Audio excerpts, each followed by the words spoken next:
guys, welcome to another week of Segway Magic. This week we are talking about our favourite fictional mothers in honour of Mother's Day, which is next weekend, which makes something of a pleasant change for us because usually we end up discussing these kind of things after the event. Before I get started on my list of favourite fictional mothers, I actually have to have a little bit of a rant. Much like when we were talking about our favourite fictional siblings a couple of weeks ago, I found that at times it was difficult to come up with people to add onto this list, because there seems to be something of a trend, particularly within teen-based stuff, to give one character decent fictional parents, and then all the others have either dead parents, absent parents, or shitty parents. So just looking at some of the stuff that we recap on SnarkSquad, you look at Buffy. Buffy has Joyce, who starts off on a pretty rocky road, but she does come good in the end and she's a pretty great mother. Buffy also has a fabulous surrogate parent in Giles. But when you look at the rest of the characters in the Scooby Gang, they all have kind of terrible parents, and Joyce and Giles kind of act as the surrogate parents for all of them.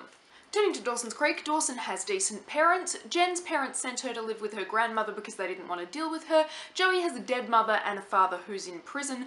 Andy and Jack's mother is in a mental institution and their father is frequently absent. And Pacey's parents are like the worst people on the face of the earth. Even if you look at Harry Potter, this is a common trend. Harry's parents are dead, Hermione's parents seem to be decent, but they're frequently absent. Ron and Ginny and, the rest of the Weasleys, they have the decent parents of the set.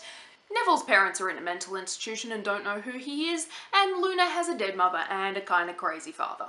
And I don't understand why this is such a common thing in media. Like, just give people decent parents and put them in there occasionally. It's not that hard. Anyway, rant over, let's get on with my list before this video ends up being 20 minutes long. I want to start out with a couple of honourable mentions. First of all, Lily Potter from Harry Potter. She gives up her life to save her son, and in doing so she ensures that he is protected for the next 16 years. And my second honourable mention is Joyce Summers from Buffy. As I mentioned, she has a bit of a rocky road at times, with that whole kicking Buffy out of the house thing when she finds out that she's the Slayer, but Joyce does come in good in the end, even though she then has this totally tragic story that creates yet another dead fictional mother. Now onto my real list. Number one for me will always and forever be Kitty Foreman from That 70s Show. I absolutely adore Kitty Foreman. She is like the most perfect fictional mother I think that has ever been created on television. I absolutely adore her. She makes sure that all these total stoner kids are happy and fed and safe, even if they don't actually belong to her. And she's always there when they need somebody to talk to. Second, and kind of in the same vein, is Tammy Taylor from Friday Night Lights, who is basically the 21st century version of Kitty Foreman. She and Julie definitely have a rocky road, but as far as a surrogate parent goes to, like, every child in Dylan, she is pretty damn fabulous at it. Number three is also somebody I've already mentioned, and that is Molly Weasley from Harry Potter. I think part of the reason why Molly is such a fabulous character to me is that she's caring for her husband and 7 children and herself and keeping a roof over their heads and keeping them fed and clothed and all of that kind of stuff with very, very little money. And yet when any of her children say, "Hey mum, can a friend come to stay? Look, Harry doesn't have anybody to give him Christmas presents. Hermione needs somewhere to stay for the holidays," any of that kind of stuff, she's like, "Yeah, sure, bring them all in." Number 4, and possibly a slightly contentious one, Mary Winchester from Supernatural.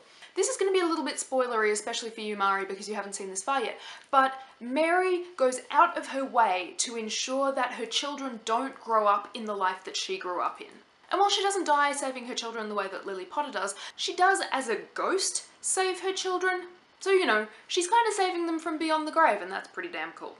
Number 5, Lorelai Gilmore from Gilmore Girls. She and Rory have their rocky moments at times, but on the whole, considering she was a 16-year-old single mother, I think Lorelai did a pretty damn good job. And finally, number 6, Sarah Manning and Alison Hendricks from Orphan Black.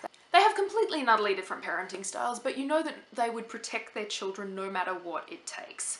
Don't forget to make your own video on the subject and post it on Saturday using the hashtag SegwayMagic on Twitter and Tumblr. Sweeney, I can't wait to hear your thoughts on this topic. I will see your face on Wednesday. Bye.